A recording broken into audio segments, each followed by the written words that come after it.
तर आपल्या मोबाईल नंबरमध्ये 0 ते 9 अंक येतात. तर त्या अंकाचे प्रत्येकाचे ॲट्रिब्यूट्स वेगळे आहेत, त्याचे पडसादही वेगळे आहेत. जसं 0 नंबरचा असेल तर तो माणूस सारखा काम करत राहतो आणि शेवटी परत तिथेच येतो, त्याला यश मिळायचे चान्सेस कमी होतात. मोबाईल नंबरमध्ये मल्टिपल 1 असेल किंवा 1 नंबरवर आपली टोटल येत असेल मोबाईलची, तर तिथे आपल्या सक्सेसचे चान्सेस जास्त असतात, कारण का त्या व्यक्तीला आयुष्यात पुढे राहणं खूप आवडतं. 2 नंबर असेल तर तो माणूस थोडा इमोशनल राहतो, तो थोडा मूडी राहतो. 3 नंबर असेल तर तो एक नॉलेज गेन करणारा असतो, फक्त नॉलेज गेन करत राहतो.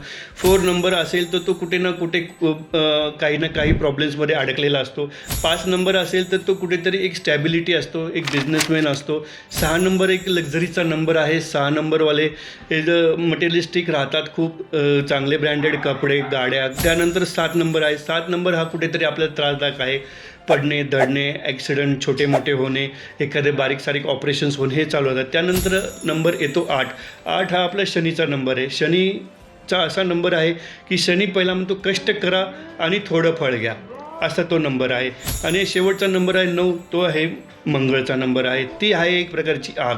ही कोणत्याही प्रकारच्या कामात जर आपल्याला पॅशन दाखवायची असेल, पॉप्युलर व्हायचं असेल, सगळ्या एखाद्या गोष्टीत पुढे जायचं असेल, नाव कमवायचं असेल, तर 9 नंबर खूप गरजेचा आहे.